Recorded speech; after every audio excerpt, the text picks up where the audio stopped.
Gujarat number 1 engineering university Sankalchand Patil university.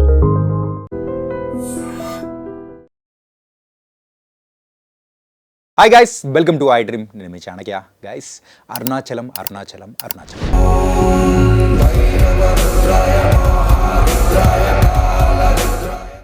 ఈ పేరు వినగానే ఒక డివోషనల్ మూడ్లో కూడా మనం అందరం వెళ్ళిపోతుంటాం.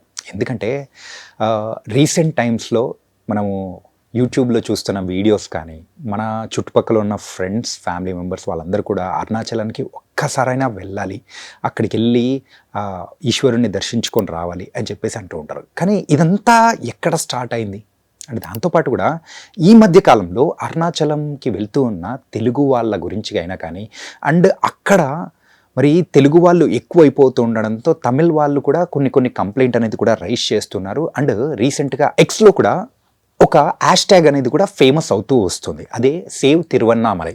అసలు ఎందుకు ఇలా అవుతుంది, అసలు దీని వెనకాల ఉన్న స్టోరీ ఏంటా అనేది కూడా ఈ వీడియోలో మనం డిస్కస్ చేద్దాం. గైస్, అరుణాచలం అనేది ఖచ్చితంగా మనము దర్శించుకోవాల్సిన పుణ్యక్షేత్రం. అండ్ శివుణ్ణి మనం ఆరాధిస్తూ ఉంటాము.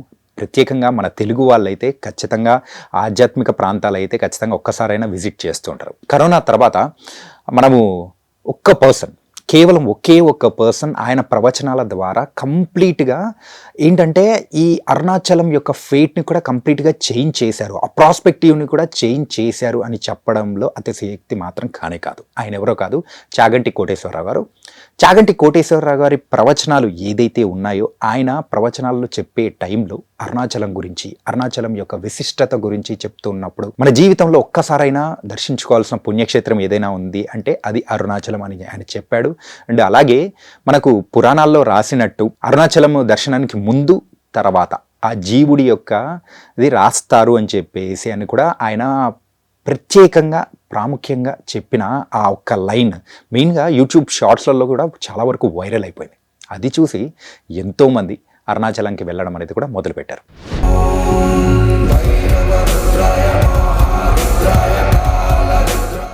ఈ సోషల్ మీడియా బూమ్ అనేది పెరిగిన తర్వాత, యూసేజ్ అనేది పెరిగిన తర్వాత ట్రావెల్ వ్లాగ్స్ అని చెప్పేసి చేసే వాళ్ళు కానీ, ఎవరైనా కానీ వెళ్ళి వచ్చిన తర్వాత ఆ షేర్ చేసుకునే విధానం కానీ, అరే అక్కడికి వెళ్ళాము, అక్కడ మెయిన్గా ప్రాముఖ్యతలు ఏముంటాయి, ఇలా ఉంటుంది అని చెప్పేసి అది చేసే వీడియో, మెయిన్గా ఈ 14 కిలోమీటర్ల గిరి ప్రదక్షిణ, అందులో ఉండే శివలింగాల గురించి అని కానీ, మరి అక్కడికి వెళ్ళిన తర్వాత చేయాల్సిన జాగ్రత్తలు ఏంటి, దాంతోపాటు అక్కడికి వెళ్ళినప్పుడు మనము అకామిడేషన్ ఎక్కడ ఉండాలి, ట్రావెల్ ఎలా చేయాలి, ఇలా ఒకటి కాదు రెండు కాదు. మన యూట్యూబ్ ఒకసారి ఓపెన్ చేసి చూస్తే మరి అరుణాచలం గురించి ఒక్కసారి కొట్టగానే దానికి సంబంధించిన వీడియోస్ ఎన్ని వస్తాయి తెలుసా? సుమారు 2000 to 3000 వీడియోసే వస్తుంటాయి. లాస్ట్ ఫ్యూ ఇయర్స్గా అరుణాచలంకి వెళ్ళే వాళ్ళ సంఖ్య పెరుగుతూ వస్తుంది. కేవలం తమిళ వాళ్ళే కాకుండా మన తెలుగు వాళ్ళు వెళ్ళి దర్శించుకునే వాళ్ళ సంఖ్య అనేది కూడా చాలా వరకు పెరిగింది. ఇన్ఫ్యాక్ట్ చెప్పాలంటే ఒకప్పుడు ఫుట్ ఫాల్స్ అనేది కూడా డైలీ కేవలం 100ల్లో 1000ల్లో అంటే ఒక 2 to 3000 వరకు ఉండేది. ఇప్పుడైతే 5000 to 10,000 వరకు వెళ్ళింది. మరి ఇంకా పౌర్ణమి రోజు అయితే ఇంకా ప్రత్యేకంగా చెప్పాల్సిన అవసరం లేదు, ఆ కౌంట్ పెరిగిపోతూ ఉంటుంది. కార్తీక పౌర్ణమి రోజైతే ఆ గిరి ప్రదక్షిణ చేసేటప్పుడైతే ఆ 14 కిలోమీటర్లు ప్రదక్షిణ చేసే టైంలో మరి ఇసుకేస్తే రాలనంత జనం కూడా ఉంటారు. ఆ రోజు దర్శించుకుంటే, శివుణ్ణి దర్శించుకుంటే మనం అయితే చాలా మంచి పుణ్యం వస్తుందని చెప్పి ఇలా మనం చూస్తుంటాం కదా. అసలు ఇవన్నీ మనము అరుణాచలం గురించి మనం వింటున్నాం. కాకపోతే ఇప్పుడు అసలైన సమస్య ఏంటంటే, అక్కడ ఉన్న తమిళ వాళ్ళు రీసెంట్గా ఎవరైతే తెలుగు వాళ్ళు వచ్చి అక్కడికి వచ్చి దర్శించుకొని వెళ్ళడమే కాకుండా అండ్ ఎక్కువ మంది తెలుగు వాళ్ళు వెళ్తూ ఉన్నారు. మరి వాటి గురించి కూడా ఒక కంప్లైంట్ అనేది కూడా రైజ్ చేసి, అది కూడా వాళ్ళ సీఎం అయిన స్టాలిన్కి ఒక రిప్రజెంటేటివ్ అనేది కూడా ఇచ్చారు. అదేంటో తెలుసా? ఇక్కడ తెలుగు వాళ్ళు ఎక్కువ అవుతూ ఉన్నారు ఏంటి అని చెప్పినప్పుడు ఆయన కూడా జస్ట్ నవ్వి వదిలిపెట్టేశారంట. కాకపోతే దీని వెనకాల స్టోరీ ఏంటంటే, ఎక్కడైనా పబ్లిక్ ఎక్కువగా వెళ్ళడం అనేది చూస్తుంటే అక్కడ బిజినెస్ అనేది కూడా పెరుగుతూ వెళ్తూ ఉంటుంది. అండ్ భక్తి కోసం వెళ్ళడమే కాకుండా ఇంకొంతమంది అయితే మన తెలుగు వాళ్ళు అక్కడికి వెళ్ళి బిజినెస్ అనేది కూడా స్టార్ట్ చేశారు. అక్కడ రియల్ ఎస్టేట్ బూమ్ అనేది కూడా పెరిగింది. అండ్ అపార్ట్మెంట్స్, హోటల్స్, దాంతోపాటు ఇలా బోలెడన్ని వ్యాపార సముదాయాలను కూడా పెంచుకునే పనిలో కూడా ఉన్నారు మన తెలుగు వాళ్ళు. దాంతో అక్కడ తెలుగు క్రౌడ్ అనేది కూడా పెరిగింది. తెలుగు వాళ్ళు ఎక్కువగా వస్తున్నారు కాబట్టి అక్కడ సైన్ బోర్డ్స్ కానీ ఇవన్నీ కూడా తెలుగులో రాయడం అనేది స్టార్ట్ చేసేటప్పటికి అక్కడ ఉన్న లోకల్గా ఉన్న తమిళ్ వాళ్ళు ఏమనుకుంటున్నారంటే ఏంటిది కొన్ని రోజులైతే ఇది కంప్లీట్గా తమిళనాడు కాకుండా తెలుగు వాళ్ళ అడ్డాగా మారిపోతుందా ఏంటా అని చెప్పేసి వాళ్ళలో ఒక భయం అనేది కూడా స్టార్ట్ అయింది.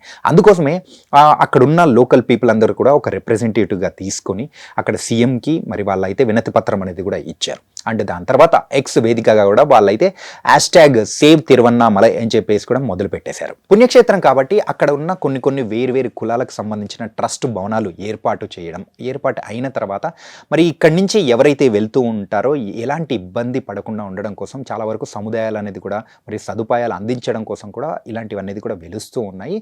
ఇలాంటివి అక్కడున్న లోకల్ వాళ్ళకు మాత్రం కొంతమందికి నచ్చటం లేదు. అండ్ దీని గురించి మాత్రం అక్కడున్న తమిళనాడు గవర్నమెంట్ కొంచెం సీరియస్ యాక్షన్ ఏదైనా తీసుకుంటుందా అంటే మాత్రం అక్కడున్న గవర్నమెంట్కి కూడా వాళ్ళకి ఏం చేయాలా అనేది కూడా అర్థం కావడం లేదు. ఎందుకంటే మెయిన్గా ఇది మనం ఇండియాలో ఉన్నప్పుడు మనం ఎక్కడికైనా వెళ్ళొచ్చు, ఎక్కడైనా వ్యాపారం చేసుకోవచ్చు, ఎక్కడైనా బతకచ్చు. కాబట్టి ఎవరిని ఏమీ అనడానికి లేనే లేదు. కాకపోతే అక్కడ మాత్రం చెప్పినట్టు తెలుగు వాళ్ళ డామినేషన్ మాత్రం పెరుగుతూ ఉంది. రియల్ ఎస్టేట్ అనేది పెరగడంతో వివిధ వ్యాపార సముదాయాలు అనేది కూడా పెరుగుతూ వెళ్తుంది. బిఫోర్ కరోనా తిరువన్నామలైకి ఇప్పుడు తిరువన్నామలైకి చాలా వరకు చేంజ్ అనేది కూడా ఉంది. అండ్ ఈ వీడియో ఎవరైతే చూస్తూ ఉన్నారో వాళ్ళందరూ కూడా మరి అరుణాచలం వెళ్ళింటే మరైతే మీరైతే కామెంట్ కూడా డ్రాప్ చేయండి. నిజంగా ప్రస్తుతం ఉన్నటువంటి సమాజం దేనికి ప్రయారిటీ ఇస్తుంది? ఆర్థిక సంబంధాల చుట్టూ మాత్రమే తిరుగుతోంది. మళ్ళీ ఎన్నికలంగానే చాలా విరక్తి కలుగుతాను. మంచి అనిపిస్తుంది కదా, లేడీస్ కూడా ఛాలెంజింగ్ జాబ్స్ చేసినప్పుడు చాలా బాగుంటది. ట్రాఫిక్ అసిస్టెంట్స్ గా నియమించిన ట్రాన్స్జెండర్స్ అందరితో సాల్యూట్ చేయించుకుంటున్నారు. ఫుడ్ డెలివరీ ఇవ్వటానికి వెళ్ళినటువంటి డెలివరీ బాయ్ అనిల్ పై కళ్ళ ముందు